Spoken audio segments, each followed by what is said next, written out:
Welcome to Community Theater in MoCo podcast. My name is Rachel Magoni. Today I'm here with Meghan William Elkins. She is an accomplished vocalist, music teacher, and actress.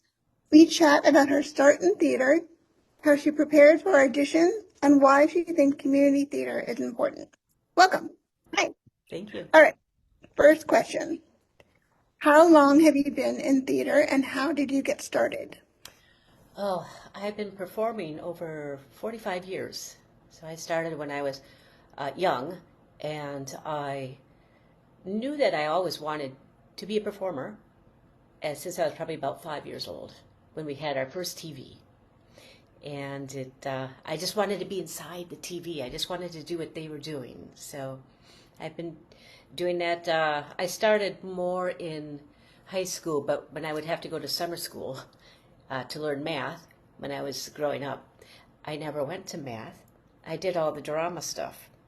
I would do drama, and then they would say, you did drama 2 days in a row, and I'll say, okay, well, I'll dance, or I'll paint, or I'll work with clay. Anything that was not math. So I'm terrible at math still. Yeah, I can say the same. Yeah. What drove you to theater and acting? It's just the ability to understand human nature and to become this person and be that person to the best of your ability. Yeah, I just love the challenge of it. And when you decide to do auditions, how do you decide what to audition for and how do you prepare for it? Well, if you want to be in a particular production, you have to make sure that you are actually someone that will fit a character. You know, you don't want to go in, like at my age now, I'm not going to go in and try to play Cinderella or some ingenue type, because I'm just not that anymore. You have to be very realistic about who you want to be and who the director can see you as. So I do like to look at the characters, and sometimes I go for more than one, just in case that would be a little bit better luck for me.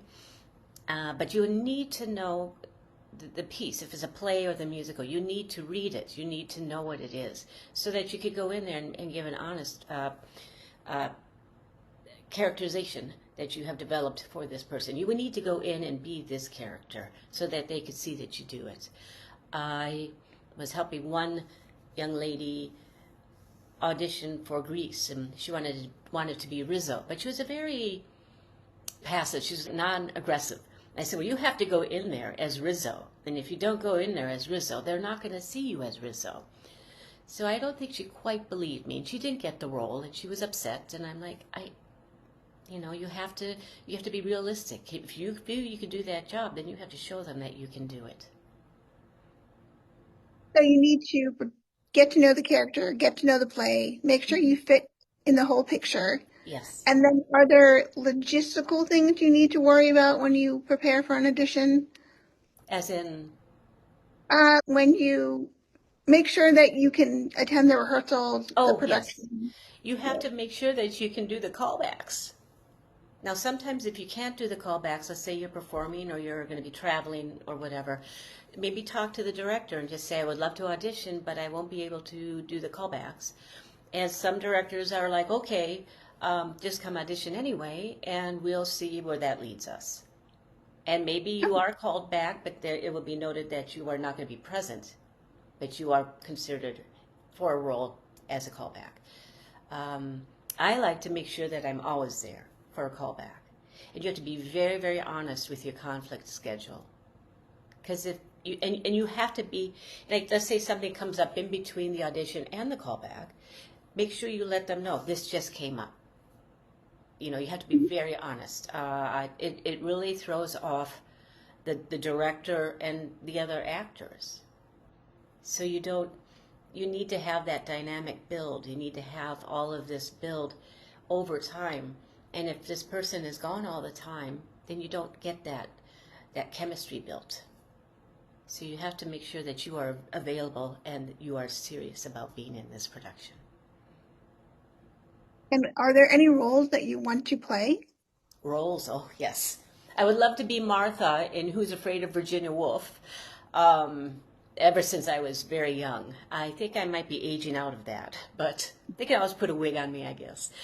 But any other, Mrs. Lovett, I would love to play her. Mame, I don't know if that's too dated, but any of the old broad shows now, any type of musical.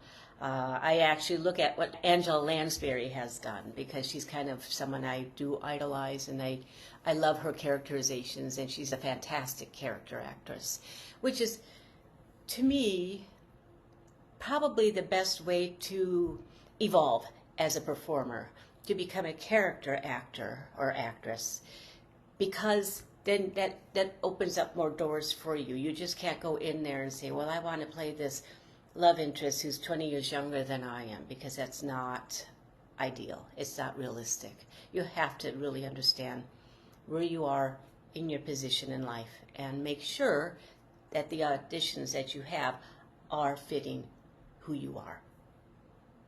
I know you do community theater, but do you also do professional theater, and what made you decide to go to either one?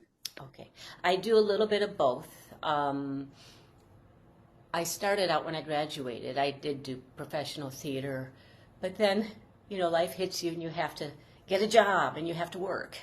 So that's where I went more into community theater, because rehearsals are nighttime and weekends. Where if you're a professional, like let's say I got hired at the Olney Theater, I would have to be there during the day, and that's very hard to do when you have to pay the bills. Right. So that is what it is. I do like community theater because there's more opportunity. If you're an equity actor, which is what you would be if you were professional in the theater itself, you have to have permission to do community theater. So let's say you are an equity actor and you're like, oh, I would love to do this one show, let's say Oliver as the Widow Corney. Well, okay, you could do it, but you're only allowed so many rehearsals, so many hours in the rehearsal, and because you are contracted as an equity actor. So you are getting permission to do this community theater. So it is rather limited, I find. I didn't know that. That's Yes. interesting. Yes. So maybe when I retire from teaching, maybe I'll pursue it a little bit more, but I do like the freedom to go wherever I can be. Mhm. What do you like about community theater as a whole? Why do you think people should do it, get involved? Well, community theater is exactly what it is. It's the community where we're living. Now, as an equity actor, you're going to probably go all over the country to try to get work. But the community, and you build strong bonds with everyone, well, you hope to, when you are doing a production together, because you're spending all this nighttime and daytime during the weekends together, performing and rehearsing, and it builds up really nice families. So let's say you are at the Silver Springs stage, you have a nice little family there. Over here with Montgomery Players, you have a nice family there. So you build all of this together. And then pretty soon you get across with people that you performed with before, and then you perform with them probably again. But that's what's really nice. And everybody, as far as I have been, my experience, has been very supportive. You support one another, you trust one another. And then, because it's community, you have a reputation.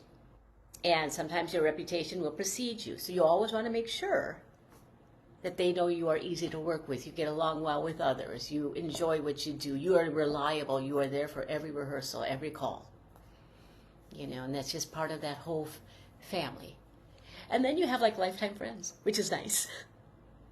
Yeah, I do like that aspect of it. Yes. So you work professionally and community. Which community theaters and professional theaters have you worked in the area? In the area, I have done a Taste for Murder Productions, and it's a little stipend that you get, but how I was trained, if you get paid, you're professional. Mm-hmm. And I've done Ovation dinner theaters, where we travel and we do a lot of improv with this character. There's like a little there's like a little timeline, it's time to do this and this, but you have to improv in between, which is a very good exercise for someone who's not very comfortable doing that. And I'm not. I'm more on stage and the audience is here, but when you're doing improv, like let's say Gina and Joey's wedding, I did one, and I had to play Nana. I had a white crazy wig, and I had to just improv with everybody, and that it's a good exercise, and you get paid for that as well. Let's see, Silver Spring Stage, Montgomery Playhouse, Rockville Little Theater, Rockville Musical Theater / Damascus, Kentlands Community Players, the British Players. It just kind of comes to mind right now. Right. So there are about 11 volunteer community theaters in the area, and it sounds like you've done all of them. Probably, yes. I had the good fortune to perform at the Kennedy Center and Wolf Trap. But wow. That was when I was singing in Russian. So I was playing a Russian instrument in an orchestra for a little bit to learn, because I'm part Russian. And so I learned Russian. So I learned how to read and write Cyrillic so that when I got something in Russian to sing, I could pronounce it. And so then we performed at the Kennedy Center. So I got the chance to do that, and that was a lifelong dream. Oh, congratulations. Thank you. So that was a lot of fun. And then we did the same thing at Wolf Trap, which was very nice too.